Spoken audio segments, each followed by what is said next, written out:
Salut à tous les bien-aimés, vous qui nous suivez de près et de loin, recevez nos salutations au nom du Tout-Puissant, le Seigneur et Sauveur qui nous regarde depuis l'invisible et qui veille sur nous. Nous voulons avant tout vous remercier pour votre fidélité, pour votre soutien, pour vos partages, vos j'aime, vos likes, tout ce que vous faites pour soutenir cette œuvre de l'ouragan du Midi.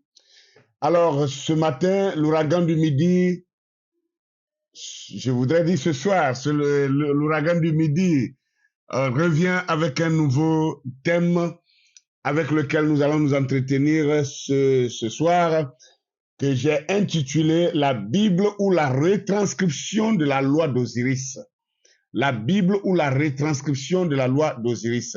Soyez patients. Vous qui êtes habitués, vous savez que je ne déclare rien en l'air, mais nous allons prouver toutes ces choses par l'écriture, par la science, par l'histoire et par beaucoup d'autres preuves que vous connaissez. Alors, je voudrais prendre pour base les écritures dans la Bible, en Ésaïe chapitre 58, le verset 12, qui déclare ceci: « Les tiens rebâtiront sur d'anciennes ruines, tu relèveras des fondements antiques, on t'appellera réparateur des brèches, celui qui restaure les chemins et qui rend le pays habitable. » Alors, si vous avez retenu l'écriture, la lecture de cette écriture nous révèle que les tiens, ceux qui sont à toi, les tiens rebâtiront sur d'anciennes ruines. Tu relèveras, là c'est tu relèveras des fondements antiques et on t'appellera réparateur des brèches, celui qui rend le pays, celui qui restaure les chemins et qui rend le pays habitable. Donc ici, l'écriture prévoit quelqu'un qui viendrait après beaucoup de temps et après beaucoup de mélange, beaucoup de confusion, qui viendra et qui allait relever les ruines des fondements antiques et qui sera appelé réparateur des brèches. Alors c'est ici cette période de la réparation des brèches. Beaucoup de brèches ont été faites, ça veut dire beaucoup de mensonges ont été largués, beaucoup d'enseignements fausses ont été donnés et maintenant nous arrivons à l'ère du verseau et Dieu envoie le réparateur des brèches pour réparer ces brèches, pour souder les fissures afin d'empêcher le lézard de glisser dans la maison. Je vais lire le deuxième texte avant que nous commençons à développer cela. Ésaïe 61, le verset 4 au verset 8, qui nous dit ceci.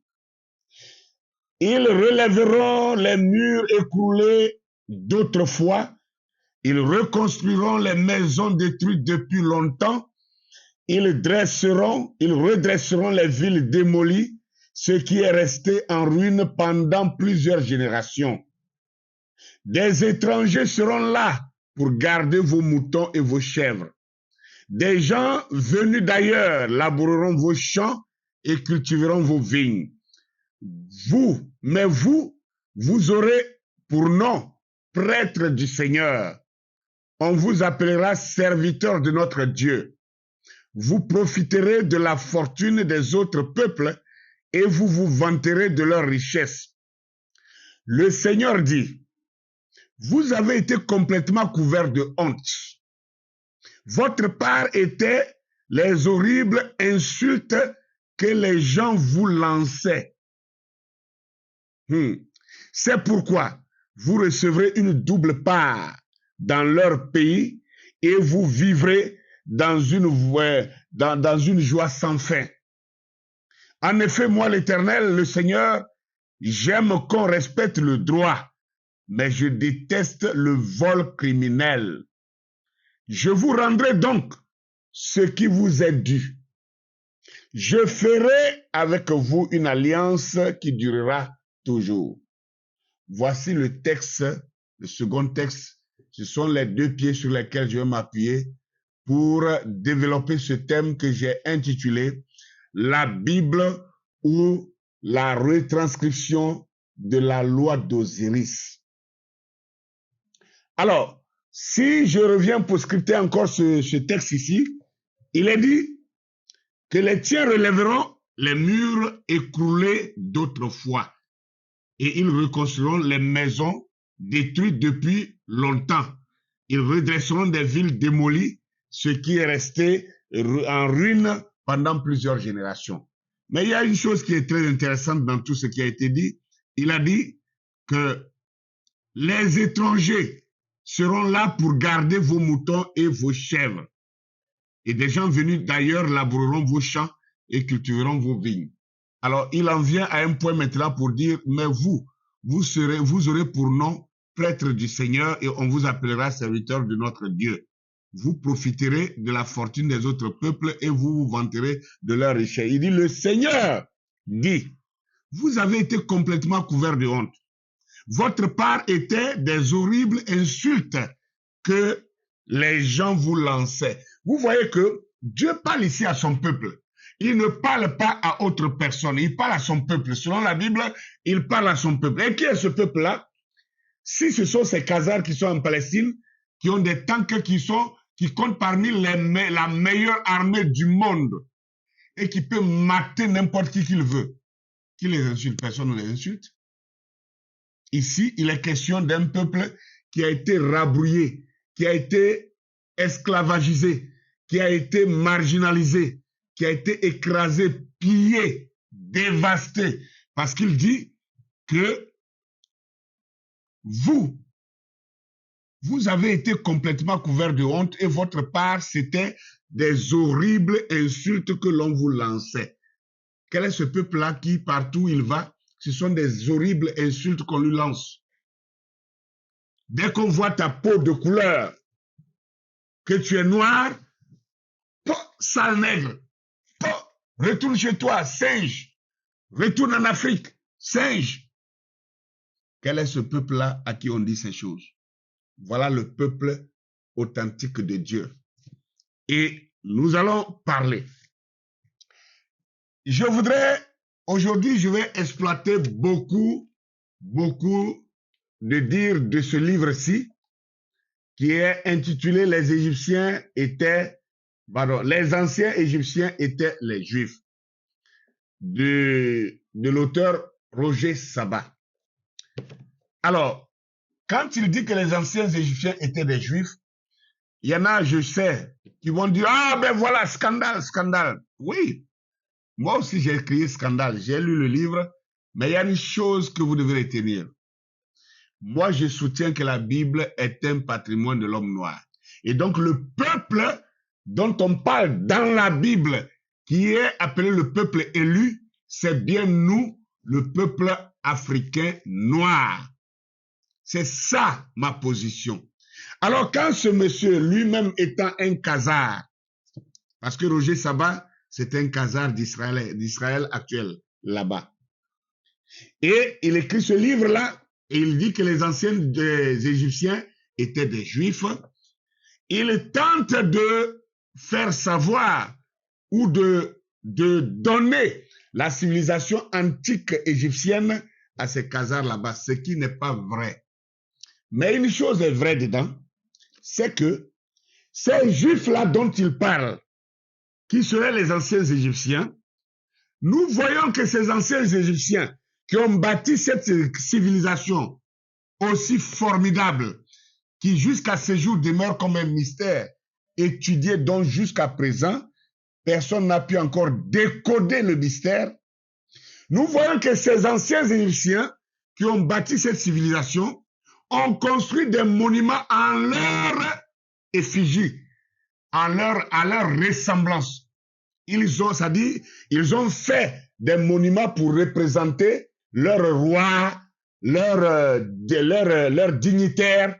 Et quand on regarde tous ces monuments, ce sont des monuments des personnes négroïdes. Il n'y a pas de blanc dedans. Tous ces sphinx portent les marques des personnes négroïdes. Ce qui veut dire que c'est nous, les véritables juifs dont il parle et qu'il veut attribuer à tort à ces Khazars. Voilà comment il faut repositionner cette histoire. Ceci étant équilibré, nous allons aller maintenant de l'avant. Donc n'ayez pas peur qu'il ait dit que les anciens Égyptiens étaient des Juifs. Ne voyez pas les Juifs qui sont en Palestine. Ne voyez pas ces Khazars, ces Ashkénazes, ces Sépharas qui sont en Palestine en train de bombarder les Gazaouis, en train de bombarder les Palestiniens. Ces gens-là, ces Khazars qui ont stérilisé les Juifs noirs, falachas, par méchanceté. Ces sionistes ne sont pas le peuple élu de Dieu, non. Alors, nous pouvons maintenant aller de l'avant. Dans ce livre-là, quand vous allez déjà à la page 11, l'auteur dit ceci, on dit de lui que ce brillant chercheur, linguiste, et égyptologue et kabbaliste nous interprète sur une histoire qu'on croyait connaître plusieurs fois millénaire. Une histoire sur laquelle, écoutez bien, historiens, archéologues et égyptologues s'étaient entendus pour nous en cacher le sens et les vérités lorsque rarement ils les avaient pressentis. C'est ce qui se passe dans le monde aujourd'hui. Beaucoup d'historiens ne sont pas de bonne foi. Beaucoup d'historiens connaissent la vérité sur l'histoire, mais ils ont reçu l'ordre de ne dire que ce que les historiens classiques disent et répéter les choses issues de la même école. Donc, quelqu'un qui vient et qui dit la vérité telle qu'elle est, il est marginalisé et il ne passe pas dans les médias. Les médias l'ignorent et son livre rentre dans les oubliettes et personne n'en parle. Parce que ces gens-là qui dirigent le monde n'ont aucun intérêt que la vraie vérité sorte. Sinon, comment pouvons-nous comprendre que le peuple qui a construit, qui a bâti cette grande civilisation égyptienne, dite égyptienne de l'Antiquité, que ce peuple-là est apparu d'un moment, ait construit cette civilisation, laissé ses propres marques là et a disparu. Et aujourd'hui, on ne sait pas, on fait semblant de ne pas savoir d'où ce peuple était venu, où ce peuple est parti, et d'autres essayent même de sortir les théories des extraterrestres qui seraient descendus sur la Terre pour bâtir cette civilisation et qui après seraient retournés sur d'autres planètes. Mais quelle est cette méchanceté? Quelle est cette méchanceté de vouloir cacher le soleil avec la main, ce qui est impossible? Quand on regarde ces sphinx, quand on regarde ces colonnes colossaux, ce sont des personnes négroïdes. Vous regardez, ce sont trait pour trait, les gens, cela ne ressemble à personne d'autre monde que les habitants de l'Afrique subsaharienne. C'est nous, nos ancêtres qui ont bâti ça. Et les Grecs sont venus pour nous faire la guerre. Ils n'ont pas réussi à nous chasser. Les Romains sont venus. Ils ont combattu nos ancêtres pour les chasser de leur terre. Ils n'ont pas terminé le travail. Et les Arabes sont arrivés au 7e siècle et ils ont parachevé le travail en chassant tous les Noirs de l'Afrique du Nord qui sont remontés vers l'Afrique subsaharienne, l'Afrique centrale, l'Afrique occidentale et l'Afrique centrale, l'Afrique de l'Est et l'Afrique du Sud. C'est ce peuple-là qui est auteur de cette grande civilisation dite de l'Égypte antique. Nous allons sculpter ça tout à l'heure. Quand vous allez dans ce livre-là, à la page 11, il parle de quelque chose de très important. Et nous découvrons aussi que ces prétendus Égyptiens que nous pensions être un peuple idolâtre, adorateur de chats embaumés, étaient porteurs avant la conquête macédonienne de principes d'humanité, de morale et de connaissances élevées. Mais nous sommes encore plus bouleversés de découvrir leur lien étroit avec les Juifs qui n'y furent jamais esclaves avant les Lagides. Au demeurant, fait unique dans l'histoire, l'esclavage n'existait pas dans ce pays des deux terres tel que le pays se présente lui-même. Donc, l'auteur est en train de dire que ceux qu'on appelle les Égyptiens antiques, ces gens-là avaient un principe d'humanité et une morale très élevée et une connaissance très élevée avant la venue des Macédoniens. Or, les Macédoniens, c'est ceux qui sont venus de l'autre côté de la rive, de l'autre côté de la Méditerranée. Maintenant, si on considère que les Juifs de Palestine, ces Khazars eux-mêmes, ils sont une partie, ils sont aussi, comment on les appelle là? Ils sont aussi des Indo-Européens. Alors, les Indo-Européens n'avaient pas leur place en Afrique. Ils sont des migrants. Or, les Hébreux véritables de la Bible sont africains, ils ne sont pas des migrants. Ce sont des Égyptiens. Et lui-même, il prouve ça par là. Alors, si nous avançons, il y a des mots qui nous ont été imposés et qui sont des faux mots, des faux noms. Les mots tels que Égypte, Égyptien, Pharaon, ces mots n'ont jamais existé dans les hiéroglyphes. Les habitants de ce royaume se donnaient plutôt le nom de fils d'Osiris. Ils se donnaient le nom de fils d'Osiris. Comme en Côte d'Ivoire, nous disons Ivoiriens. Nous sommes Ivoiriens. Au Cameroun, on dirait Camerounais. Au Gabon, on dirait Gabonais. Congo, on dira Congolais. Alors, le pays des deux terres qu'on appelle aujourd'hui Égypte, c'était le Sahara ou Kemet, et les habitants s'appelaient Kemtiu ou alors fils d'Osiris. Parce que ils avaient pour adoration Osiris.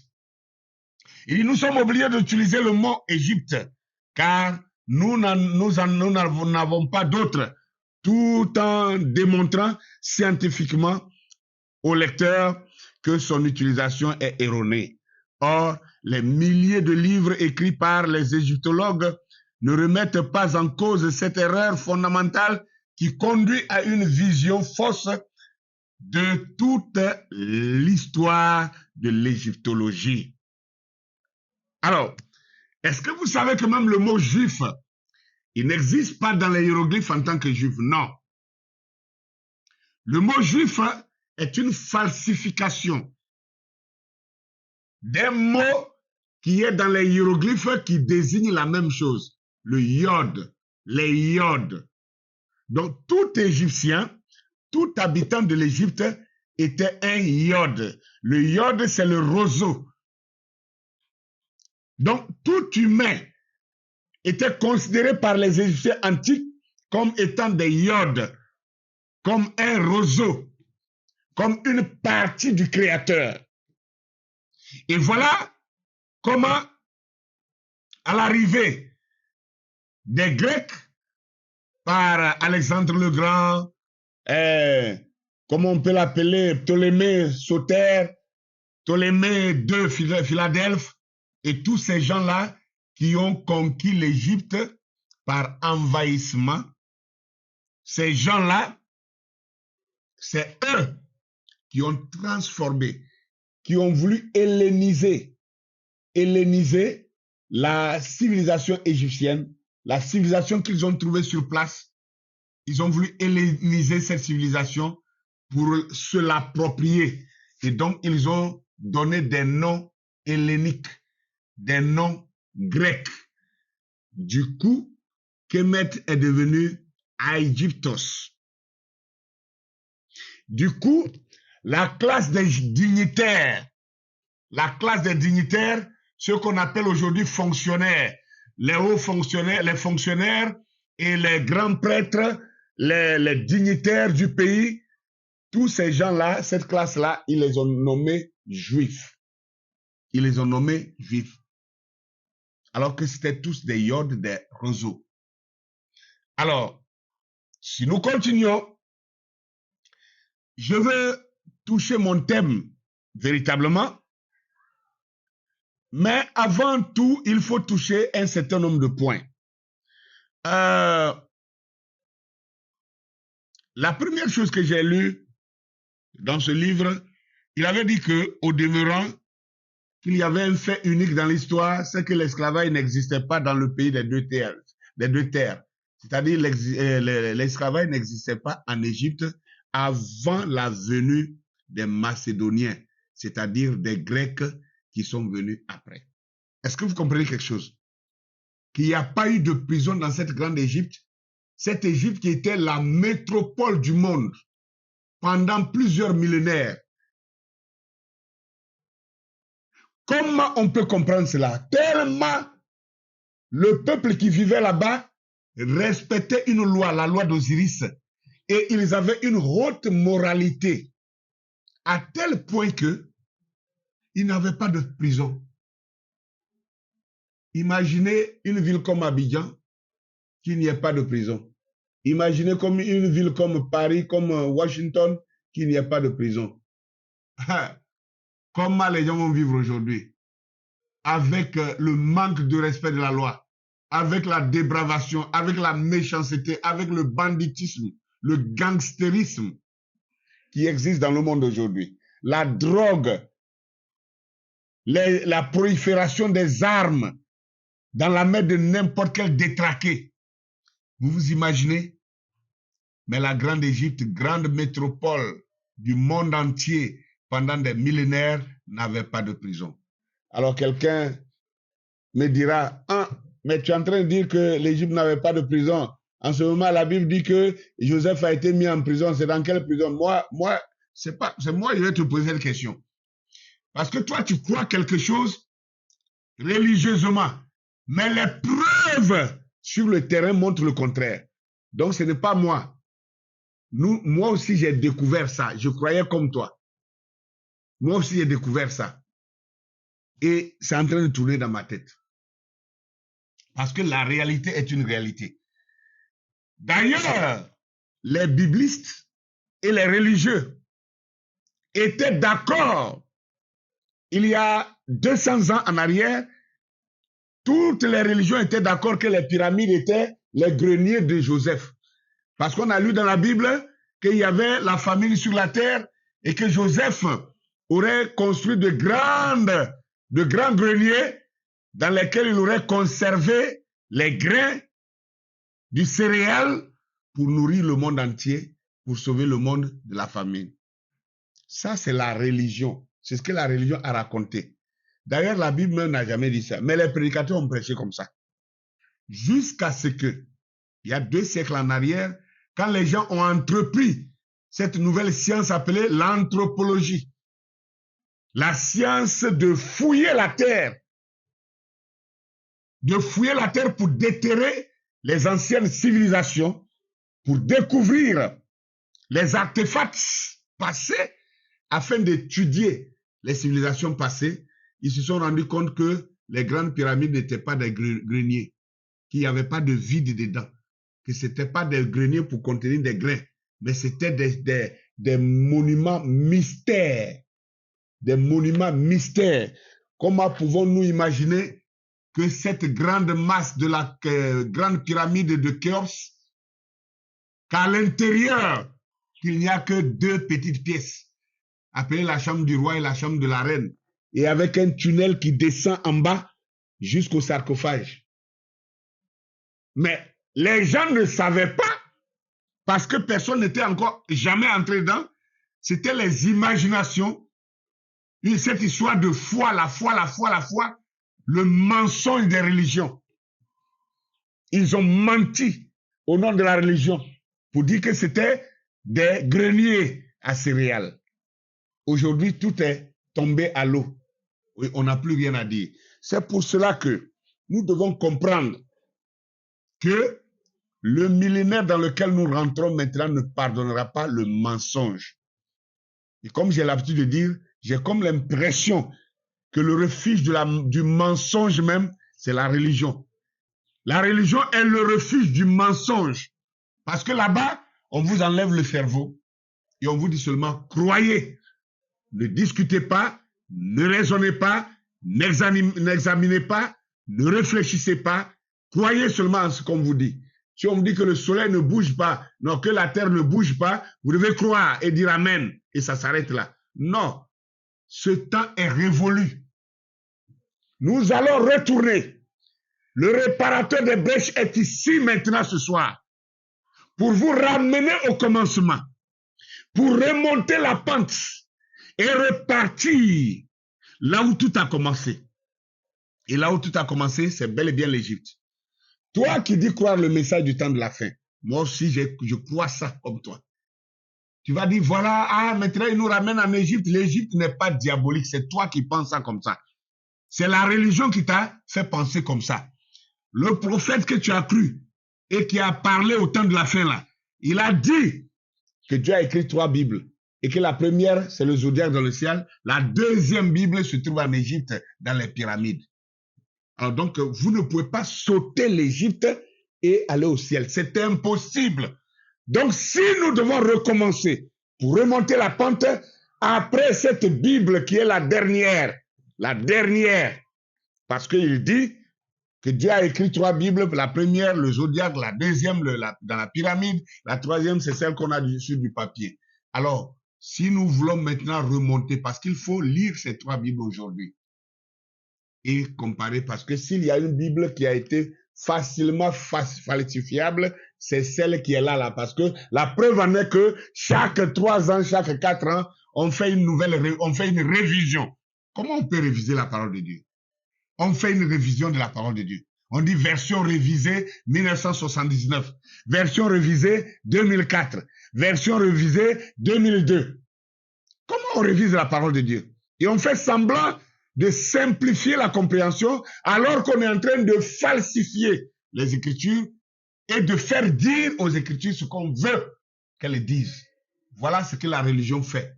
Voilà ce que la religion est en train de faire et a fait jusqu'à présent. À tel point où nous sommes arrivés dans une confusion totale. Et les gens continuent encore de s'attacher. Non, moi, ma Bible. La Bible, ce n'est pas les papiers. Ce n'est pas le papier. La parole de Dieu, ce n'est pas le papier. La parole de Dieu, c'est l'énergie vitale de Dieu qui est une puissance et qu'il révèle à ses enfants qui veulent l'écouter, s'il vous plaît. C'est pourquoi j'ai dit toujours, il faut bien désapprendre pour réapprendre. Celui qui refuse de désapprendre n'apprendra rien. Il restera religieux. Et la religion tire à sa fin.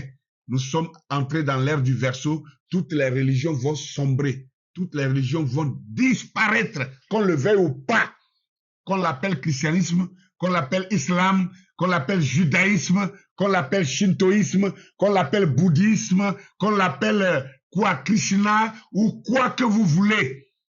Tout va sombrer.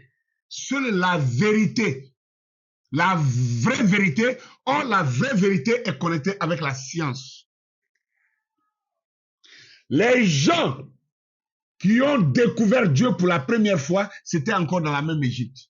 Voilà pourquoi les hiéroglyphes qui sont les premières écritures dans l'humanité, qui ont été gravés dans ces pyramides et dans les tombeaux des rois en Égypte, cette écriture s'appelle le Medu Neter. Medu Neter qui veut dire les paroles de Dieu. Les paroles de Dieu. Donc vous ne pouvez pas croire la Bible et rejeter les hiéroglyphes dans les pyramides. C'est que vous n'êtes pas un croyant. Vous êtes un menteur. Vous êtes un religieux. Vous êtes un endoctriné. Et en plus aliéné. C'est-à-dire on a ouvert votre tête, là on a enlevé le cerveau, on a fermé et vous avez une tête vide. Et ce qui résonne dedans, c'est la religion simplement. Ce que je veux dire, c'est que ceux qu'on a appelés les Égyptiens antiques, La raison pour laquelle ils ont pu bâtir une civilisation aussi élevée depuis des millénaires et que nous, malgré notre technologie, notre science d'aujourd'hui, on n'arrive même pas à construire une petite pyramide, c'est parce que ces gens-là n'avaient jamais dissocié la divinité avec la science. La divinité et la science faisaient une seule et même chose. Parce que un philosophe a pu dire que la science est une fouille dans Dieu. Donc c'est en fouillant dans Dieu, en cherchant à connaître Dieu, qu'on découvre la science. Or, ce que la religion fait aujourd'hui, la religion a séparé Dieu avec la science, en sorte que la science est une doctrine à part et la théologie est devenue à part, ce qui a rendu tous les religieux des endoctrinés. Qui a tué Galilée ou Copernic? L'un avait dit que la Terre tourne autour du Soleil et que la Terre est ronde, que la Terre n'est pas plate, la Terre n'est pas carrée. Qui l'a tué? C'est l'Église, c'est la religion. Parce que l'Église croyait que la Terre était plate et que la Terre ne tournait pas. Et l'autre a dit non, c'est un scientifique. Il a fait des études, il a remarqué, il a observé et il a tiré des conclusions. On dit non, ce que tu dis là, si ça ne se conforme pas à notre foi religieuse, alors tu es un sorcier, on doit te tuer. Et ils l'ont tué. Quelques siècles plus tard, ils sont arrivés à la même conclusion que la Terre n'était pas plate, que la Terre était ronde et que la Terre tournait autour du Soleil. Mais ils ont déjà tué quelqu'un au nom de leur foi. Vous voyez ce que la religion fait? Tant que ta religion n'est pas associée à la vraie science, elle est fausse. C'est pourquoi le message qui va suivre celui-ci, je vais parler des 6000 ans. Tout le monde dit non, Dieu a créé les cieux et la terre en 6000 ans. Le 7e millénaire, il s'est reposé. On appelle ça le millénium. Mensonge, je vais prouver ça. Que c'est un mensonge. Dieu n'a pas créé les cieux et la terre en 6000 ans. La Bible dit 6 jours. 6 jours ne veut pas dire 6000 ans. Je sais ce que tu penses. Mais il a brisé ça. Laisse-moi, je ne suis pas encore là-bas. C'est une promesse, je t'annonce le prochain message. C'est la vérité. Alors, si nous voulons avancer, si nous voulons évoluer, nous allons aller plus loin. Vous trouvez quelque chose. Dans ce même ouvrage, la page 18, l'auteur dit ceci, ce que le nom Yahou, les Yahou, ce nom désigne dans la Bible hébraïque les Juifs fils de la tribu de Juda ou Yehuda, mais le hiéroglyphe correspondant à Yahou ou Yahout désigne chez les Égyptiens anciens, avant les Ptolémées, les dignitaires, cela alors désigne les dignitaires ou les fonctionnaires, voir le hiéroglyphe en index, alors de la vallée du Nil. Ainsi, les noms Yahou, Yehuda, Yahudae en araméen, Yahudaïos, en grec signifie dignitaire ou notable, ce qui change considérablement le sens du verset. Aujourd'hui, quand on parle de juifs, tout le monde regarde en Palestine. On cherche. Non. En Égypte, le mot juif ou le yod, qu'on appelle le roseau, ça ne désignait pas un peuple d'une tribu. Non. Ça désignait une classe d'hommes. Ça désignait une classe d'hommes, pas une tribu. Non. Mais ça désignait les dignitaires, les fonctionnaires, les prêtres. C'est ceux-là qu'on appelait les Yods, les Yaouds. Voyez-vous?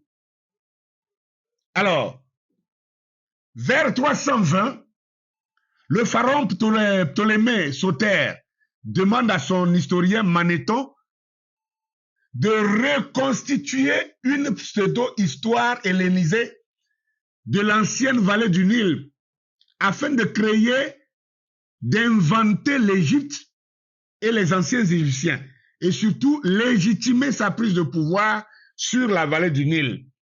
Ce que j'appelle la vallée du Nil, c'est celle qu'on appelle aujourd'hui Égypte. L'objectif étant double. D'une part, il voulait faire passer les Grecs pour les habitants légitimes de la région,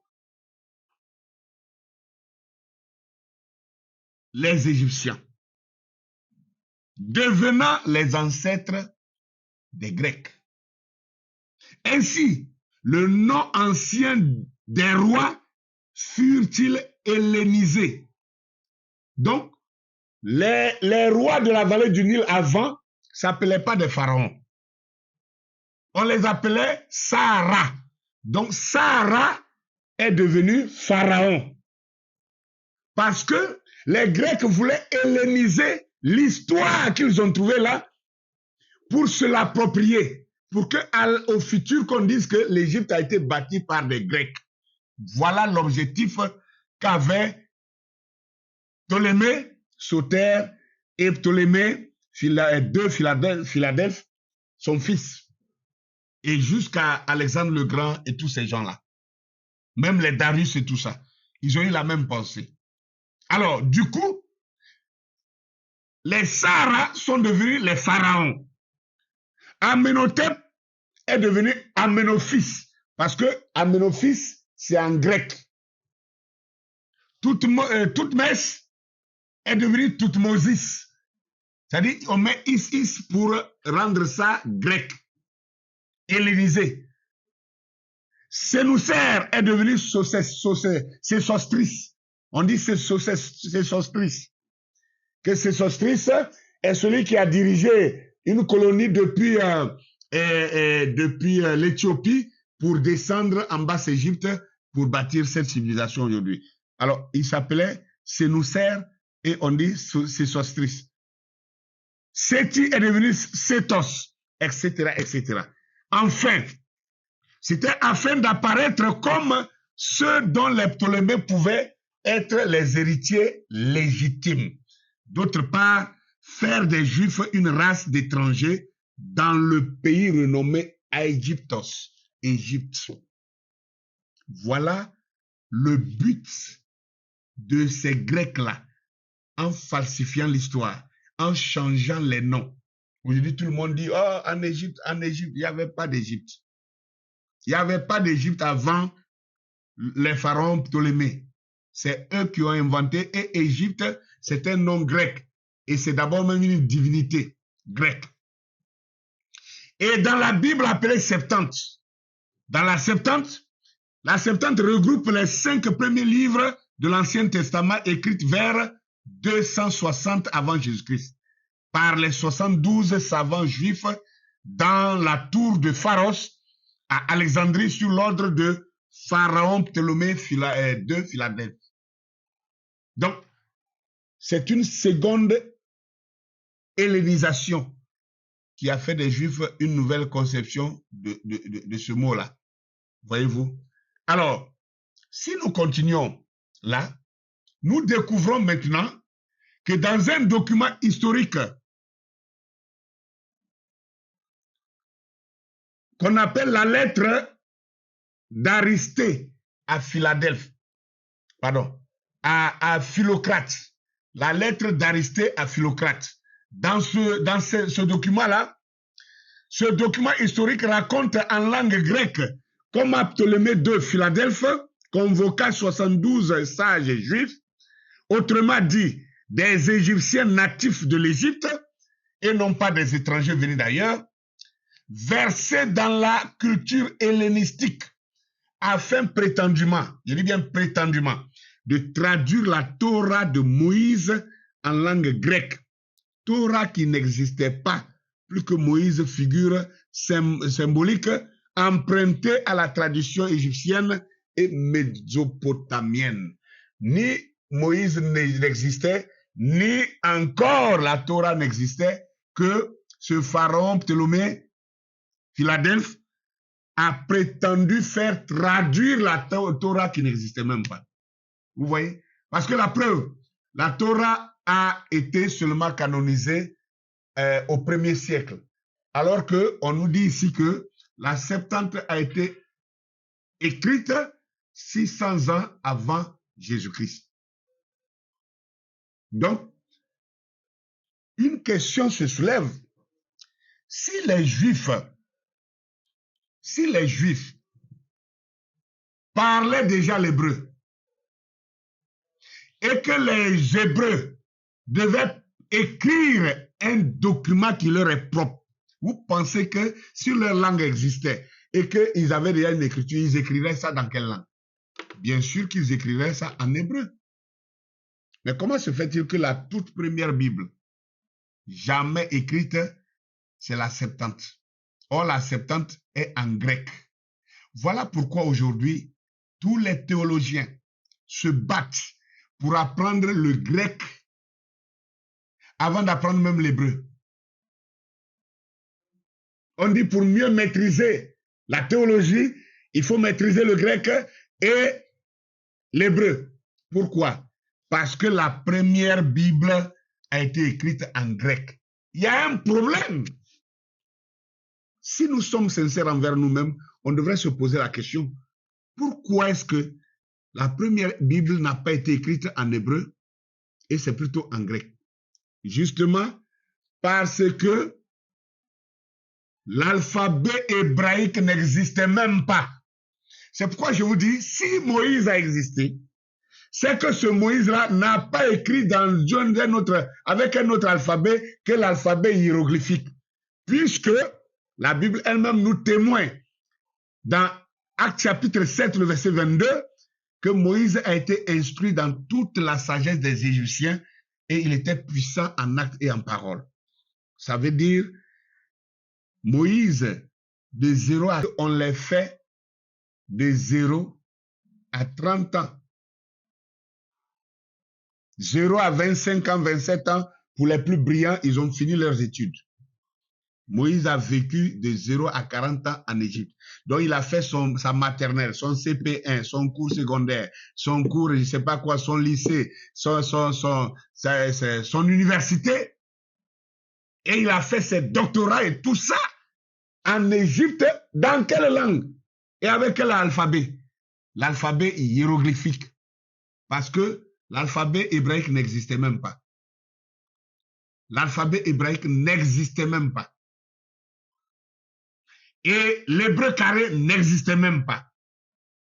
Parce que l'alphabet hébraïque est tiré de l'alphabet égyptien hiéroglyphique. Ça, ce n'est pas moi qui le dis, c'est l'histoire. Seul l'endoctriné religieux va commencer encore à combattre ça. Et il n'a aucune preuve. Moi, ma bataille, c'est de sortir les gens de la religion qui aliène pour que nous repartions à la spiritualité vraie qui est la véritable foi, qui ne dissocie pas Dieu avec la science. Et Dieu et la science, c'est la même chose. Et c'est la science dans Dieu qui permet de maîtriser la nature. Et le contrôle de la nature nous ramène en Éden dont nous parlons.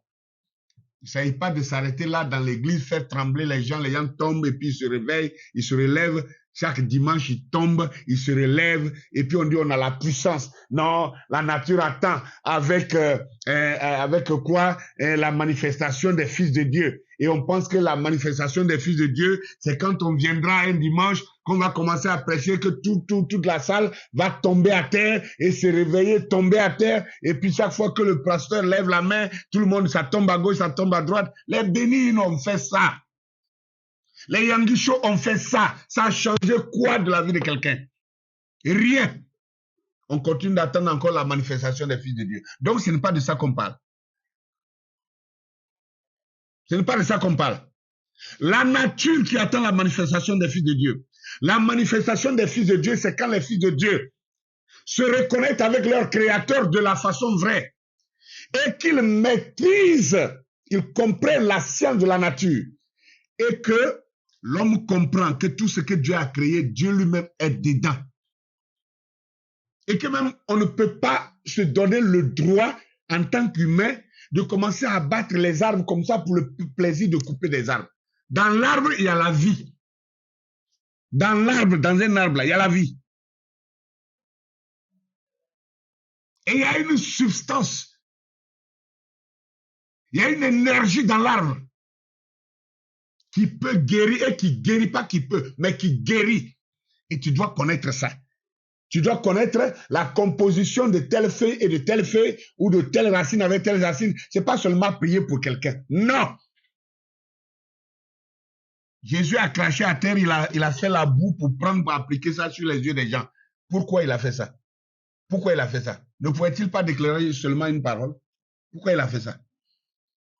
C'était pour nous montrer qu'il y a une énergie dans la nature et que la composition chimique, j'appelle ça chimique pour que vous compreniez ça, la composition de telle ou telle chose, voilà ce que l'énergie que ça donne et que ça peut guérir, ça peut aussi tuer, ça peut faire mal, ça peut faire du bien.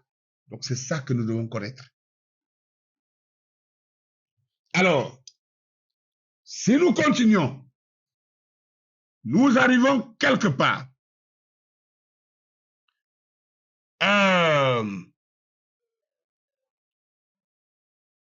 L'auteur nous dira, à partir de la page 65 à 66, il dit, la prétendue traduction de la loi participe en premier lieu à cette immense spoliation des biens matériels et spirituels de l'ancienne vallée du Nil par les envahisseurs macédoniens. Donc, nous verrons au cours de cette trilogie, la Septante est une transcription cryptée du livre sacré d'Osiris. Vous entendez ça? Voilà ce que l'auteur dit. Que la Septante est une transcription cryptée du livre sacré d'Osiris. La comparaison des versets et surtout les noms de Dieu apporte de nombreuses preuves qu'il ne peut s'agir d'une tradition. Non, ce n'est pas une traduction, c'est une transcription de la loi d'Osiris. Donc, car la Septante est une réécriture, c'est pas moi, c'est l'auteur qui parle comme ça. La Septante est une réécriture du livre des morts des anciens Égyptiens contenant la loi d'Osiris. En effet, le livre des morts décrit une sortie d'Égypte des âmes vers la lumière. Ce qu'on appelle réellement le livre des morts, c'est encore une fausse tradition. Le livre-là ne s'appelle pas le livre des morts. Les Égyptiens l'ont appelé le livre de la sortie vers la lumière. Vous comprenez cela?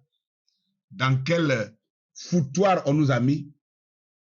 Alors, plusieurs passages de la Septante ou de la Torah que nous visiterons proviennent ainsi du livre des morts ou des textes des sarcophages, le livre des portes. De nombreuses scénographies de la Bible se retrouvent dans les effigies et textes de la vallée des rois, etc. Si bien qu'on ne peut plus parler de simple coïncidence. Non, il y a tellement d'éléments dans la Bible qu'on retrouve dans les textes égyptiens qu'on ne peut plus parler de simple coïncidence. Ce n'est pas une simple coïncidence. En effet, le livre des morts n'est certes pas un document égyptien, ce qui signifierait un document issu des Aegyptos, c'est-à-dire des anciens Grecs. Non, non, c'est un livre africain. C'est un livre africain. Et la raison pour laquelle nous retrouvons les textes bibliques dans les hiéroglyphes, parce que ce n'est pas le contraire qu'on doit dire. Voilà pourquoi quelqu'un a écrit un livre, il a intitulé ça « Ce que la Bible doit à l'Égypte ». J'ai lu ce livre, « Ce que la Bible doit à l'Égypte ». Effectivement, la Bible doit beaucoup de choses à l'Égypte. Et premièrement, regardez sur votre écran, vous allez voir le cachet d'un des rois, un roi d'Israël de la Bible, un roi de la Bible qu'on a appelé le roi Ézéchias. L'histoire d'Ézéchias, vous pouvez le trouver dans, comment on appelle ça? Dans le livre des rois, au chapitre 16, au verset 20. Et Ézéchias, fils d'Akaz, roi de Juda. Et regardez, les archéologues ont retrouvé, dans les fouilles archéologiques, ils ont retrouvé son cachet, son tampon, le cachet du roi Ézéchias, fils d'Akaz, roi de Juda. Et regardez sur ce cachet. Qu'est-ce qu'on voit sur le cachet? On voit premièrement bien affiché le Dieu Amen, qu'on appelle Amon, le Dieu Amen, le Dieu suprême d'Égypte, le soleil ailé. Vous voyez le soleil rond là, avec des ailes. Ça, c'est le Dieu qu'adorait pendant des millénaires, non seulement l'Égypte, mais toute la planète Terre. Parce qu'on dit que c'était l'adoration reconnue de tous les peuples, l'adoration d'Osiris. Et là, à côté, on voit l'Ankh de part et d'autre. L'Ankh, c'est le symbole de la vie éternelle en Égypte. Mais comment se fait-il qu'un roi de Juda peut avoir sur son cachet, dans ses armoiries, des effigies égyptiennes? L'Égypte que vous avez maudit, l'Égypte que vous dites qu'ils ont chassé les Juifs et que Dieu les a séparés avec les Égyptiens. Comment se fait-il qu'ils partent de l'Égypte? Ils vont créer leur propre royaume, d'après vous-même qui serez en Orient, pendant des siècles plus tard, et ils continuent d'adorer la divinité d'Égypte. Comment vous comprenez ça? Je laisse ça à votre réflexion. Ce n'est pas moi, c'est les archéologues qui ont retrouvé ça. Et c'est bien écrit là-dessus, Ézéchias, fils d'Akaz, roi de Juda. Voilà son emblème. Et c'est les effigies qui sont dessus là, qui m'intéressent. Ce n'est pas des effigies de Khazars, d'Israéliens, non. C'est des effigies égyptiens. Et regardez l'écriture qui est là-dessus. Le cunéiforme. Ça date de longtemps. Alors, est-ce qu'avec ça encore on peut parler de coïncidence? Je dis non. Ce n'est pas une coïncidence. Mais il y a une réécriture. C'est une preuve que la Bible n'est rien d'autre que la réécriture de la loi d'Osiris qui existait déjà, c'est-à-dire la maths de l'Égypte, des anciens Égyptiens. C'est ça qui a été... Parce que quand vous lisez les 10 commandements sont la réplique, disons, c'est la réécriture des 42 lois de la maths. La maths a 42 lois. Et dans les 42 lois, les biblistes ont pris 10 lois dedans pour en faire les 10 commandements. C'est ça qui est la vérité. Parce que, tel que c'est écrit, tu ne tueras point. Non. La maths dit, je n'ai pas tué. Là où c'est écrit, tu ne commettras point d'adultère. La maths dit, je n'ai pas commis d'adultère. Là où il est dit, tu ne porteras pas de faux témoignages. Dans la loi d'Osiris, c'est dit, je n'ai pas porté de faux témoignages. Là où c'est écrit, tu ne convoiteras pas le bœuf de ton prochain. C'est écrit là-bas, je n'ai pas convoité le bien de mon prochain. Donc vous voyez que on a pris simplement la loi de la maths qu'on a transcrit dans un document appelé la Bible. Il n'y a pas de coïncidence. Voilà pourquoi les gens qu'on appelle les kamites communément, ils disent que la Bible est un plagiat. Est un plagiat de la loi d'Osiris. Moi, je ne m'inscris pas dans le plagiat, je m'inscris dans la transcription. Maintenant, là où ils ont raison, c'est que quand tu prends quelque chose quelque part, il faut citer la source. Quand tu ne cites pas la source, alors le mot qui convient pour ça, on dit tu as plagié. Moi aussi, j'ai écrit un livre, j'ai écrit un ouvrage et j'ai cité beaucoup d'écrivains passés. Mais je suis obligé de ressortir leur nom. Parce que si je ne le fais pas, on va me prendre pour un plagieur. Il y a mes propres idées. Là où je donne mes propres idées, je les dis et je n'ai pas besoin de citer quelqu'un parce que ça vient de moi.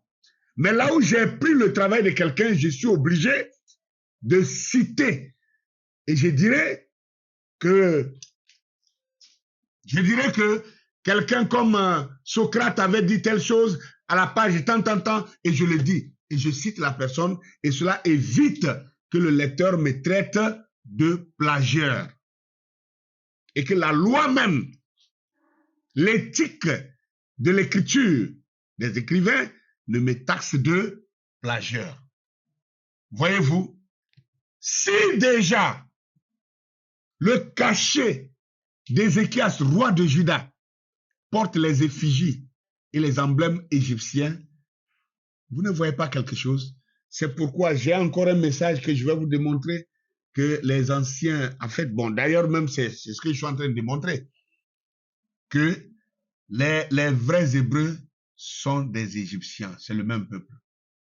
Alors, voilà pourquoi dans la Bible, nous retrouvons, par exemple, dans Genèse chapitre 41, le verset 1 à 7, cette histoire du songe de Pharaon à propos des 7 vaches grasses et des 7 vaches maigres qui a été,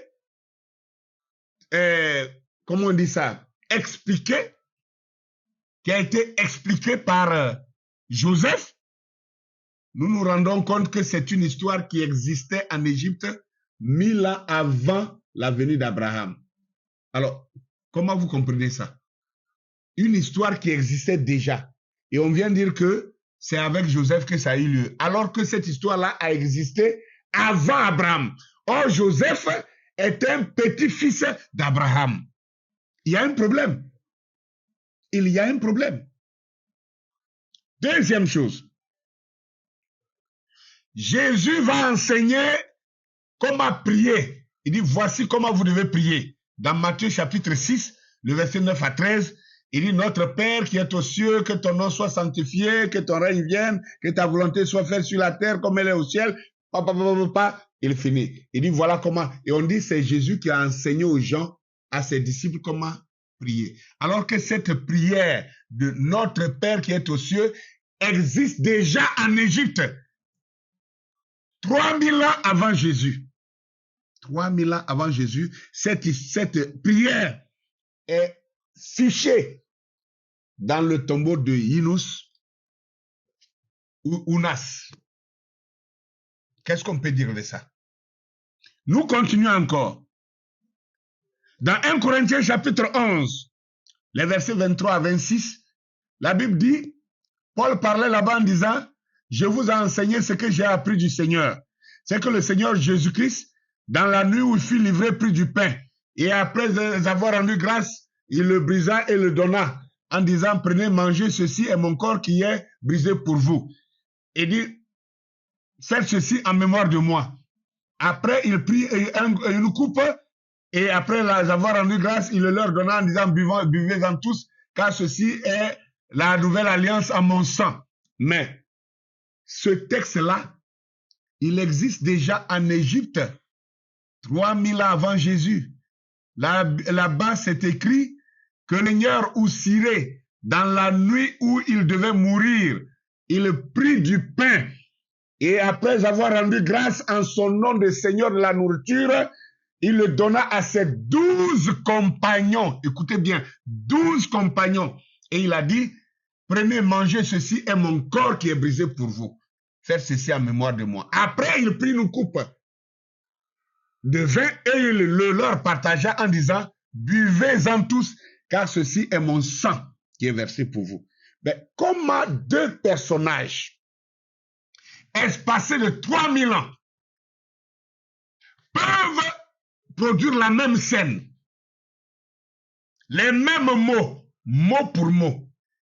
Et on dit la nuit où Jésus fut livré. Là-bas, on dit dans la nuit où le Seigneur au Cyrée devait mourir. Vous voyez ça? Et il prit du pain, il le brisa pour donner à ses 12 compagnons. Comme par hasard, Osiris avait 12 compagnons. Jésus aussi avait 12 compagnons qui sont ses disciples.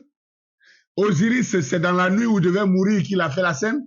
Jésus, c'est la nuit où il devait être livré qu'il a fait la scène. Et il prend du pain, il brise, il donne à ses 12 compagnons. Jésus fait pareil. Bon, maintenant, qui est le véritable auteur de cette scène? Moi, je laisse cela à la pensée de chacun de vous. Je crois que je parle à des gens intelligents, à des gens sensés, à des gens qui réfléchissent, à des gens qui examinent ce qu'ils entendent. Nous continuons encore. Vous allez voir la présence du chandelier à 7 branches en Égypte avant Israël. Avant même qu'Abraham n'arrive en Égypte, il y avait déjà le chandelier à 7 branches. Le chandelier à 7 branches n'est pas un truc exclusif pour Israël comme vous le pensez. Ça existait déjà en Égypte. En plus, vous verrez la présence de l'Alliance, l'arche de l'Alliance en Égypte. L'arche de l'Alliance existait même avant la venue d'Abraham. Comment on peut comprendre ça? Mais quand on parle de l'arche de l'Alliance aujourd'hui, on dit que c'est l'arche de l'Alliance, que c'est quelque chose qui a été fabriqué par Moïse, etc. Et dans lequel on a mis, dans laquelle on aurait mis les tables de la loi avec la verge d'Aaron qui avait fleuri, avec la manne du dernier jour, etc. Mais ça, l'arche de l'Alliance existait déjà en Égypte avant même Abraham. Si nous continuons, la circoncision. On dit non, que Dieu a donné à Abraham la circoncision comme preuve de sa foi, cela lui fut imputé à justice. Mais la circoncision existait en Égypte 1000 ans avant Abraham. 1000 ans avant Abraham. La preuve, voici les images des Égyptiens qui sont en train de circoncire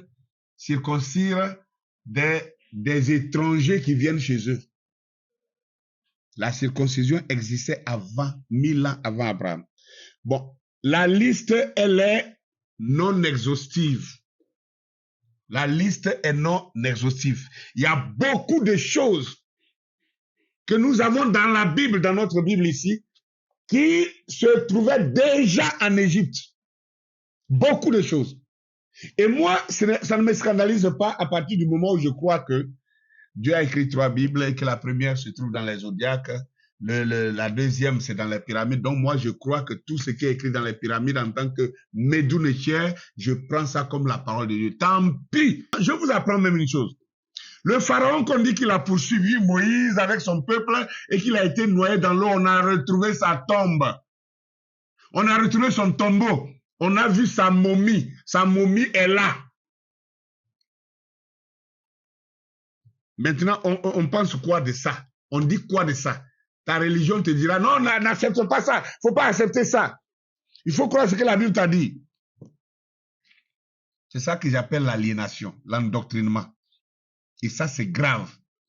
Et mon combat en tant que réparateur des brèches, c'est d'enlever ça dans la pensée des personnes honnêtes et sincères qui veulent la vérité.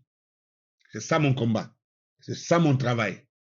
Voilà pourquoi vous n'arrivez plus à me cerner. Voilà pourquoi vous n'arrivez plus à me comprendre. Vous-même qui avez marché avec moi, on croyait ceci, on croyait cela. Oui, on a fait ce bourra, mais une heure est venue. De même, le Moïse que tu parles dans la Bible, Moïse avait une conception, Moïse avait une perception des choses, Moïse avait une certaine foi, d'une certaine manière. Il pensait que, il croyait que, jusqu'au jour où il serait tombé, n'est-ce pas, dans le buisson ardent et qu'il a reçu un message qui était contraire à tout ce qu'il pensait. Et il devait laisser tomber toute sa pensée et suivre maintenant la nouvelle trajectoire. C'est ce que je suis en train de faire. Je n'ai pas le même appel que toi. Tu peux me condamner comme tu veux, mais ça ne me change pas. J'ai oublié mon nom il y a longtemps. J'ai oublié ma gloire il y a longtemps. J'ai oublié ma personnalité il y a longtemps. J'ai oublié je ne sais pas quoi, ma popularité il y a longtemps. Si c'est ça que je cherchais encore, je ne prêcherai pas ce que je suis en train de prêcher. Parce que je sais ce que ça me coûte. Les insultes, le dédain, la moquerie, des gens qui ignorent tout et qui pensent qu'ils savent. Mais je continue mon chemin. Quelqu'un a dit, grands hommes, voulez-vous avoir raison? Mourez aujourd'hui. Je sais que ce que je dis, beaucoup ne comprennent pas. Mais demain, ils me célébreront pour avoir dit ces choses. Ils me remercieront pour avoir dit ces choses. Peut-être que je serai plus vivant. Mais la vérité reste et restera la vérité. C'est pourquoi j'ai pris ce chemin. C'est pourquoi je ne suis plus dans la même direction que toi. Et je ne te condamne pas pour ça. Si toi tu me condamnes, c'est par ignorance. Mais moi, je ne te condamne pas pour ça. Je suis patient jusqu'à ce que tu comprennes que ce que tu as emprunté comme chemin, moi aussi j'étais sur ce chemin. Ce que tu sais, je le sais. Mais ce que je sais, toi tu ne le sais pas. Et tu as besoin d'apprendre. Je vais terminer en disant ceci.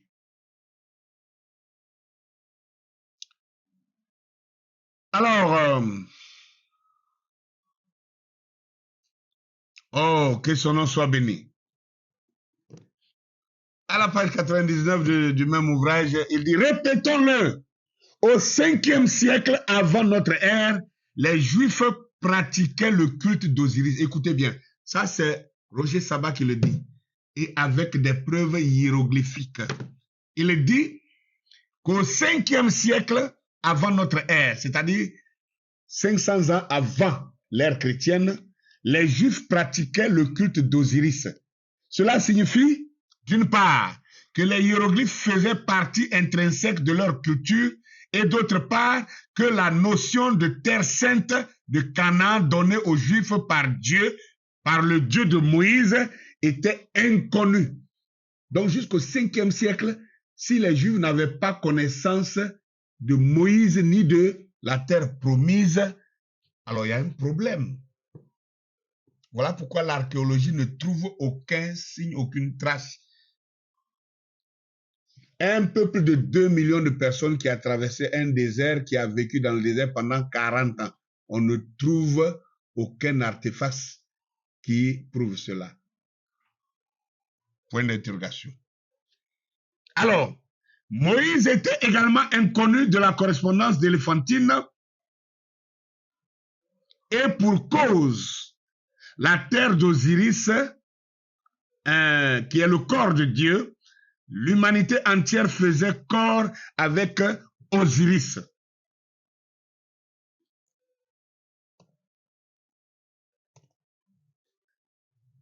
Si les Juifs de cette époque pratiquaient le culte d'Osiris, ça signifie qu'ils faisaient corps avec Osiris, avec la terre de la vallée du Nil.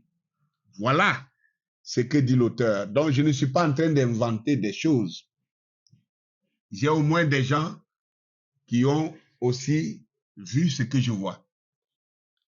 À la page 101 pour terminer, il dit « Quels sont les arguments qui permettent d'affirmer que la Septante, avec ses 613 commandements, est aussi une contrefaction réécrite de la loi d'Osiris ?» Vous entendez ça, les mots sont forts. Il dit c'est une contrefaction, c'est-à-dire les 613 lois, c'est-à-dire dans la Bible ici, sont une contrefaction réécrite de la loi d'Osiris. Nous venons de démontrer avec l'appui des chercheurs du CNRS que les Juifs du 5e siècle avant notre ère pratiquaient le culte d'Osiris et qu'ils juraient sur Ptah, Yahoo, Osiris. Ptah, le Ptah, c'est le dieu suprême d'Égypte qu'on a appelé Amen, qu'on a appelé Amon. Vous savez, Amon, c'est Amen.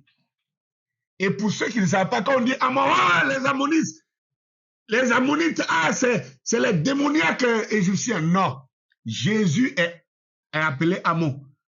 Il le dit dans Apocalypse chapitre 3. verset 14, il dit, je suis, voici ce que dit l'Amen. Or, Amen veut dire Amon. Amen, c'est l'invisible, le Dieu invisible adoré en Égypte. Et Jésus vient et dit, je suis l'Amen. Est-ce que vous savez que plus de 50 fois, Amen est reporté dans la Bible? Quand on finit de prier, on dit, dites Amen. Et on vous ment pour dire que Amen veut dire, ainsi soit-il. Non, c'est pas vrai. Amen veut dire que l'invisible soit présent. Or, l'invisible, c'est Imana, Amon, Amen, le Dieu invisible comme les Égyptiens le concevaient.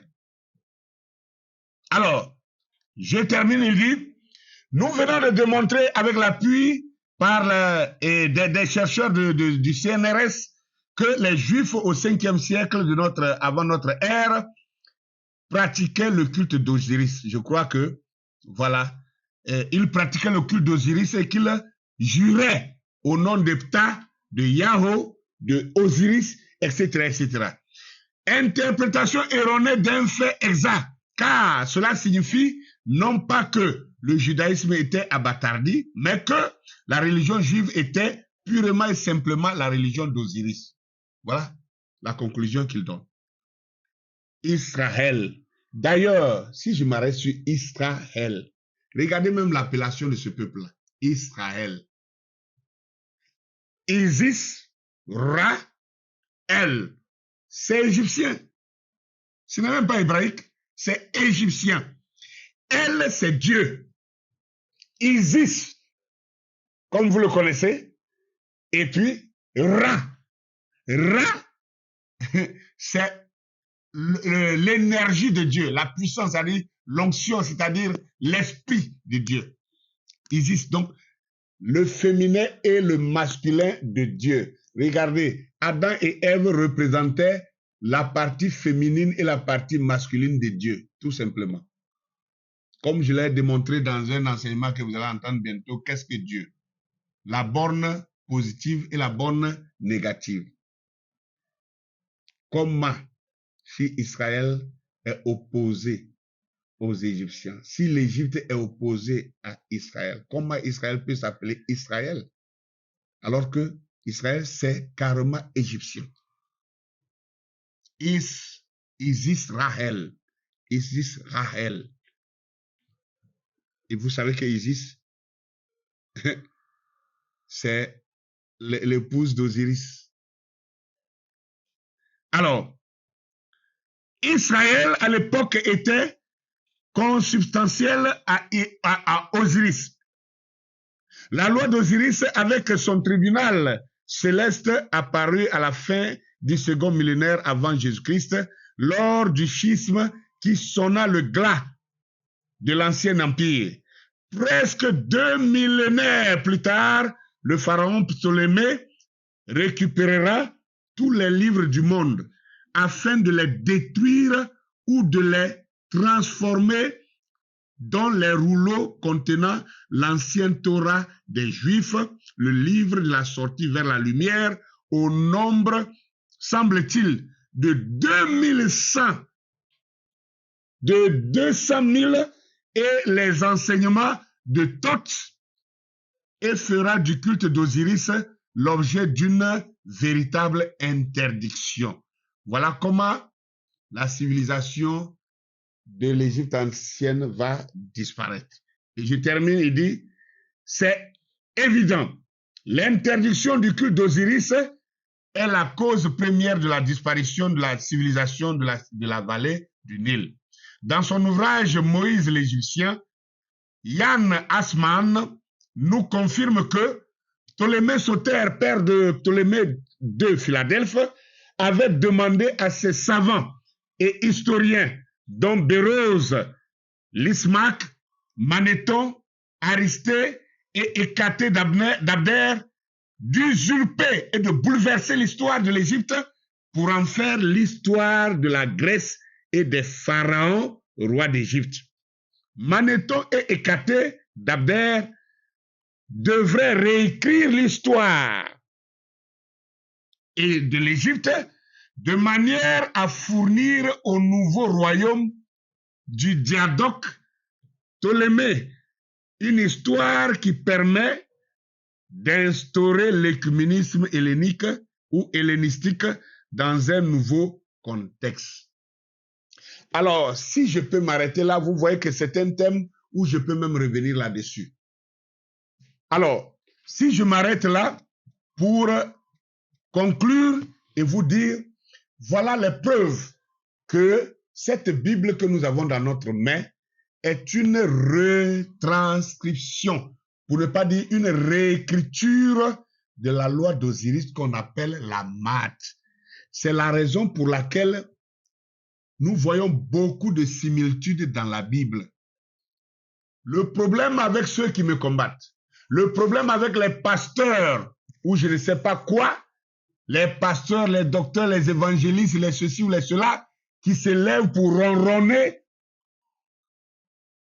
ces gens-là, ils n'ont pas la connaissance des textes égyptiens. Ils ne savent pas que ce qu'ils tiennent ici, pensant que c'est descendu du ciel, ce sont des textes qui existaient déjà en Égypte. La plupart des textes qui sont dans la Bible est déjà dans les pyramides et dans les tombeaux des rois et dans les textes des portes. Je vous donne un exemple. Regardez un peu ce livre-là. Texte des sarcophages égyptiens du Moyen Empire. Vous voyez ça? Voilà ce qui est écrit.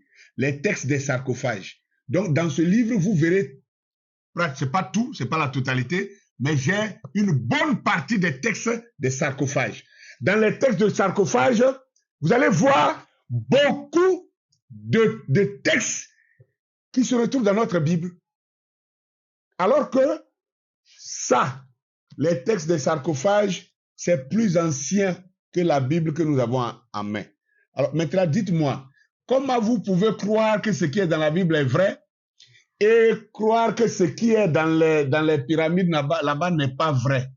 Si là-bas n'est pas vrai, ce n'est pas vrai, c'est que votre Bible n'est pas vraie non plus. Parce que c'est les mêmes textes.